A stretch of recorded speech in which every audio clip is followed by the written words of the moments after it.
안녕하세요. 자, 오늘은 제가 맨날 발에 대한 정보만 드리다가 저희 윤인정형외과에서 이제 발 말고도 어깨나 다른 부위에 대한 정보를 좀 달라고 하시는 환자분들이 많아서 저희 지금 병원에서 어깨 쪽 그리고 전체적인 재활을 담당하고 계시는 곽기환 원장님을 좀 모시고 회전근개에 대한 얘기를 좀 해보려고 이렇게 자리를 마련했습니다.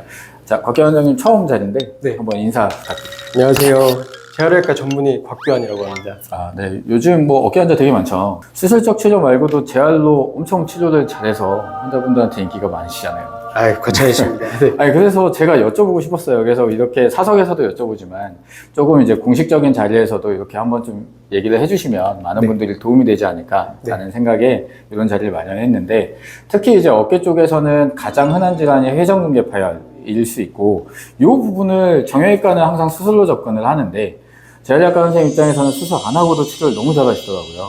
그래서 이런 부분에 대해서 그 회전근개 파열이 어떤 건지부터 먼저 좀 설명을 해주실 수 있을까요? 네. 네. 어깨 통증의 가장 흔한 원인 중에 하나로 회전근개 파열을 생각해 볼 수 있는데요. 이 회전근개는 어깨 관절을 안정화시켜주는 4개의 근육으로 구성이 되어 있고, 그래서 이 근육 중에 하나 이상의 파열이 됐을 때 우리가 회전근개 파열이라고 합니다. 그래서 결국 회전근개는 어깨를 싸고 있는 4개가 이렇게 어깨를 움직여주는 거거든요. 그래서 회전을 시키는 회전근개라는 표현을 쓰는 거고요. 중장년층 얘기를 하셨는데 외상보다는 사실 나이 들면서 이런 파열이 생기는 경우가 좀 많잖아요. 네, 맞습니다. 그럼 이제 이런 회전근개 파열이 좀 의심이 될 때, 어깨가 좀 아플 때 병원에 오기 전에 내가 이게 파열된 건가 아닌가? 이렇게 좀 확인할 수 있는 방법이 있을까요? 가장 쉽게 해볼 수 있는 방법은요. 이 팔을 곧게 뻗은 상태에서 어깨를 들어 올려 보는 겁니다. 그래서 이 60도에서 그리고 120도 정도 각도에서 통증을 느끼면 저희가 회전근개 파열을 의심을 해볼 수가 있습니다. 이 날개 파닥파닥하는. 맞습니다. 그래서 이 120도를 넘어가면 오히려 좀 편안해지는 그런 양상을 띠게 됩니다. 그러니까 일단 집에서 팔을 좀 뻗어가지고 요 날개짓 하는 파닥파닥거리, 네. 60도에서 120도의 요 부분에서 통증을 좀 느끼면 일단 좀 1차적인 의심을 하고, 네. 어쨌거나 한번 올렸는데 위로 올랐더니 또 통증이 없다. 네. 그러면 좀 더 의심을 할 수 있는 거네요. 네, 맞습니다. 네, 신기하죠. 네. 다 알고 있지만 좀 모른 척 했는데. 네, 어쨌든 또 다른 방법 없나요? 그리고 이제 앞서 말씀드린 회전근개가 4개의 근육으로 이루어져 네. 있다고 했는데 이 어깨를 바깥으로 올려주는 역할을 하는 근육이 극상근입니다. 이 극상근을 검사하는 방법이 있는데요. 마찬가지로 팔을 곧게 뻗은 상태에서 어깨를 90도까지 이렇게 올립니다. 이 상태에서 엄지를 바깥으로 이렇게 돌려줍니다. 위로. 네. 이 상태에서 천천히 내려보는 거죠. 내려요. 네. 이때 통증이 발생하거나 갑자기 팔에 힘이 풀리면서 팔이 축 떨어지는 경우 이 극상근 파열을 의심해 볼 수 있습니다. 오히려 날개가 뚝 떨어지는 거네요. 네, 천천히 내려갔다가 툭. 네. 이렇게 통증 느끼시면서. 맞습니다. 네. 아까 얘기한 극상근은 회전근개 4개 중에 제일 잘 찢어지는 근육이라고도 얘기하기도 하는데요. 이런 식으로 내가 좀 찢어졌을 수 있겠다 라는 걸 좀 의심을 일단 해볼 수 있을 것 같네요. 네. 근데 이제 한 40, 50대에서 어깨가 아프면 가장 많이들 의심하는 게 오십견. 네. 그래서 이 오십견이 아닐까, 맨날 이제 병원 오시면 저 오십견인 것 같아요 라는 얘기를 진짜 많이 하시는데, 네. 요걸 집에서 좀 감별해 볼 수 있나요? 네, 좋은 질문인데요. 네. 일단 이 오십견과 회전근개 파열은 임상적으로 비슷한 양상을 띱니다. 그렇지만 원인이라든지 증상 그리고 진단 방법에는 차이가 있는데요. 오십견의 경우에는 이 어깨 관절의 모든 움직임에서 좀 제한을 보이는 양상을 띱니다. 모든. 네, 맞습니다. 그래서 남이 이 어깨를 올려줄 때도 통증이 발생하고 움직임에 제한을 보이고요. 본인이 움직이려고 해도 마찬가지로 그런 양상을 띠게 됩니다. 회전근개 파열의 경우에는 남이 움직여줄 때는 괜찮지만 본인이 움직일 때 특정 동작에서 특히 뭐 어깨를 머리 위로 올린다든지 네. 아니면 어깨를 바깥으로 돌린다든지 하는 동작에서 제한을 보이게 됩니다. 그러니까 아까는 여기까지도 올라갔는데 네. 오십견은 여기까지 올라가지 않고 네. 모든 부위에 제한이 있고, 네. 그 다음에 뭐 누가 올리려고 해도 네. 올라가지 않는 네. 굳은, 네. 이런 게 이제 오십견이라고 얘기하시는 것 같습니다. 네. 그래서 한 번쯤 어깨가 아프시면 스스로 한번 이렇게 동작을 해보셔가지고 오십견인지 아닌지 1차적으로 간단하게 구분할 수 있고요. 근데 사실 이게 혼재되어 있는 경우도 있어요. 막 2개가 섞여 있는 경우도 있기 때문에 어쨌든 아프시면 병원에 와서 검사를 좀 해보시는 게 좋을 것 같은데, 병원에서는 주로 어떻게 확인해 볼 수 있을까요? 앞서 말씀드린 이런 자가 체크와 같은 신체 검사를 먼저 시행을 해보고요. 네. 그리고 이 영상에 보이는 사진과 같은 초음파나 MRI를 시행을 해서 확인을 하게 됩니다. 네, 이렇게 초음파를 보면 몇 센치 정도 찢어졌고 아까 말한 4개의 근육 중에 어느 근육이 찢어졌고 뭐 이런 식으로 그와 MRI와 비교해 가지고 같이 좀 체크를 해볼 수 있는 것 같습니다. 회전근개 파열은 진짜 저희 정형외과는 일단 꼬매야 된다 이런 얘기를 좀 많이 합니다, 실제로.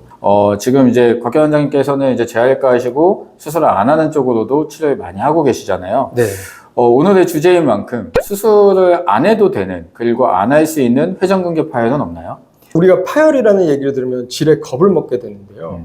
이 크기가 작거나 부분 파열일 경우에는 수술적 치료 없이 보존적 치료만으로도 충분히 회복을 기대해 볼 수 있습니다. 설령 이게 완전 파열이라고 할지라도 크기가 작거나 아니면 관절 바깥쪽에 손상이 있을 경우에는 기능적인 장애라든지 통증이 많이 심하지 않을 수 있습니다. 이때는 완전 파열이라도 보존적 치료를 시도를 해볼 수 있습니다. 하지만 부분 파열일지라도 우리가 수술적 치료를 먼저 고려하는 경우도 있는데요. 매우 활동적인 분이라든지 아니면 어깨를 직업적으로 쓰는 젊은 야구 선수를 예로 들 수 있겠네요. 이런 분들은 부분 파열이라고 할지라도 수술적 치료를 고려하기도 합니다. 엄청 중요한 포인트인데요. 아까도 말씀드렸지만 회전근개 파열이 외상으로는 잘 찢어지진 않아요. 젊은 분들, 스포츠 환자분들이 외상으로 만약에 찢어질 경우에는 조금 찢어졌어도 빨리 꼬매주고 이제 활동을 다시 하시는 게 중요하니까 이럴 수 있는데 그 부분 말고 그 부분은 사실 그 빈도가 높지는 않습니다.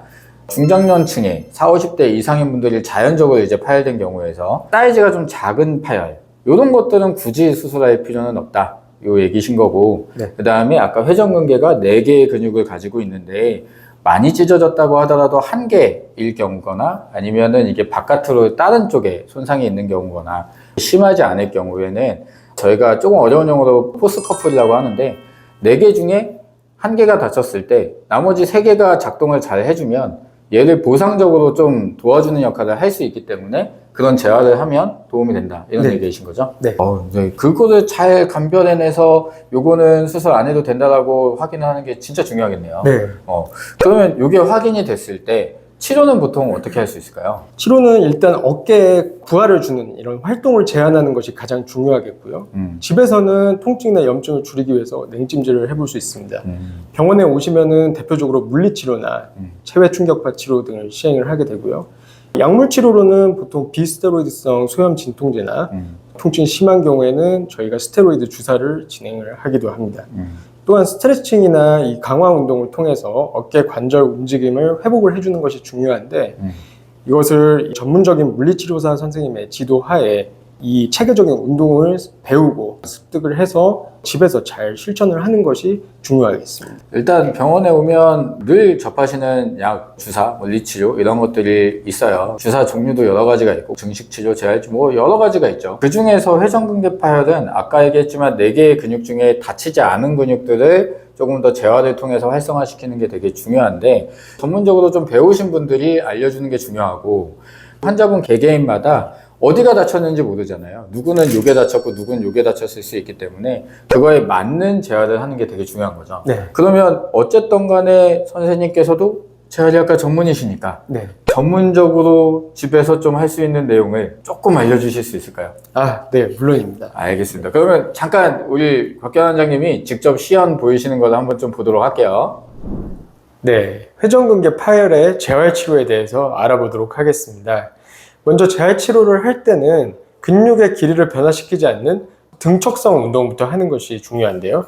집에서 할 수 있는 간단한 등척성 운동에 대해서 알려드리자면 벽 옆에 이렇게 선 상태에서 팔꿈치를 몸통에 붙이고 90도 정도 굴곡시켜 줍니다. 이 상태에서 손등을 벽과 나란히 평행하게 하고요. 이 상태에서 벽을 쭉 5초간 미시는 겁니다. 그렇게 했다가 다시 원위치. 요거를 10에서 15회 정도 반복해 주시면 되겠습니다.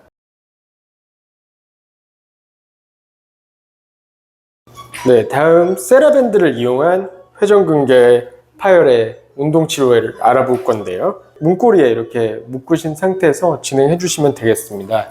이 세라밴드는 색깔별로 장력이 다르게 됩니다. 그래서 여성분의 경우에는 노란색이나 빨간색 세라밴드를 사용하시면 되겠고요. 남성분의 경우 파란색이나 녹색 세라밴드 사용하시는 것을 권고드립니다. 젊은 남성의 경우 고장력인 검은색이나 황금색 세라밴드를 사용하시면 되겠습니다. 그래서 마찬가지로 팔꿈치를 몸통에 잘 붙여줍니다. 이 상태에서 앞으로 서볼게요. 어깨가 과도하게 전방으로 빠지거나 뒤로 빠지지 않게 어깨의 중립을 잘 잡아줍니다.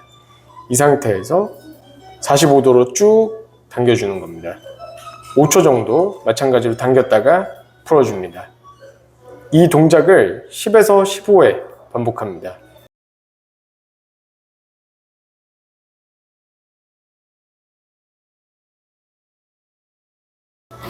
네, 다음 보여드릴 동작은 내회전입니다.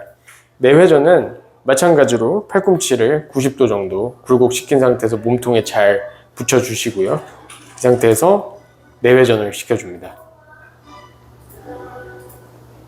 마찬가지로 10에서 15회 반복합니다.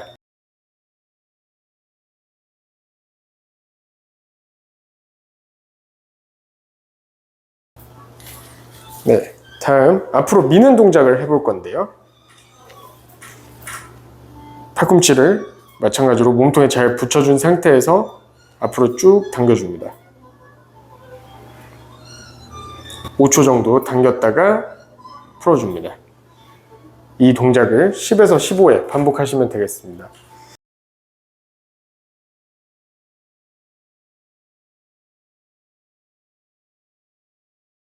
다음 마지막으로 외회전이 중요합니다.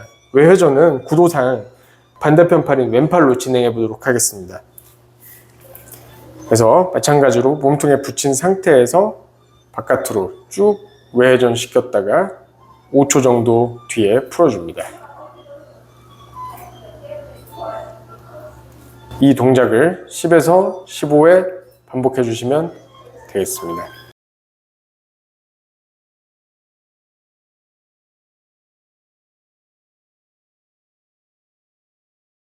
지금까지 회전근개 파열의 재활치료에 대해서 알아보았습니다. 감사합니다.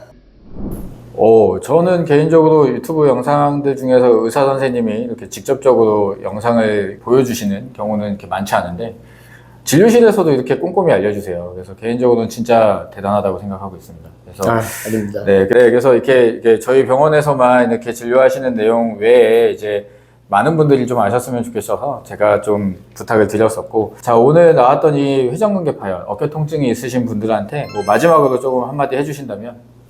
직업적으로 혹은 뭐 가정에서 어깨를 많이 사용하시는 분들 중에서 어깨 통증을 호소하시는 분들이 많은데요.